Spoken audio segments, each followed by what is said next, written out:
Ura në fshatin Gjurice në njësinë administrative Ishëm është degraduar thuajse plotësisht dhe për shkak të dëmtimeve rrezikon të kthehet e pakalueshme. Banorët tregojnë se ndër vite u është dashur ta riparojnë me fondet e tyre, pasi ndërhyrja shtetërore për riparimin dhe mirëmbajtjen e saj ka munguar.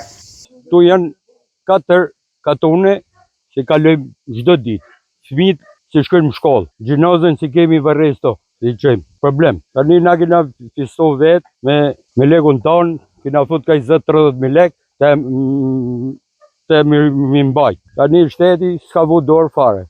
Nëse nuk do mund të kaloni të kjo rruga? Do të shkojmë dikon 20-30 kilometra me dalë. Është degraduar nga futjet, nga kalbëzimi i drasave etj. Kështu që kjo ka shumë vite pa riparu, ka të paktën një 10 vjet a 12 vjet që nuk është riparu. Ura në fjalë lidh 4 fshatra me rrugën kryesore dhe nëse ajo do të kthehet e pakalueshme, komuniteti të kësaj zone do t'i duhet të përshkojë 10 kilometra për të shkuar në destinacion. Si taksa pagues të rregullt, ata janë të zhgënjur nga indiferenca institucionale për t'i përkthyer taksat e tyre në shërbime bazike për këta banor. Ti fol sa dush, kërko sa dush, e asë të komunës aty? Asjoni sera do me fol ose me diskutuj diçka, absolutisht.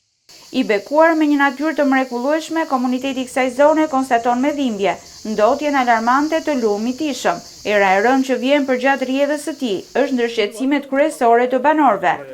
Pislliqet e Tiranës janë ta, se këtu ka qenë peshku 5 kg, na pas ka peshtore deri në Bregdet.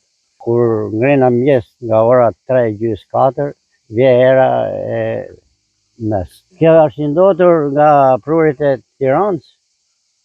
Nuk është, kjo ka qenë lum shumë i pasër. Për shembull para 90-s ne kena qenë laktu, kena pas zonë peshk. Ishmi është njësia administrative më e largët e bashkisë Durrës, por largësia fizike nuk duhet të përkthehet edhe në mungesë vëmendje institucionale.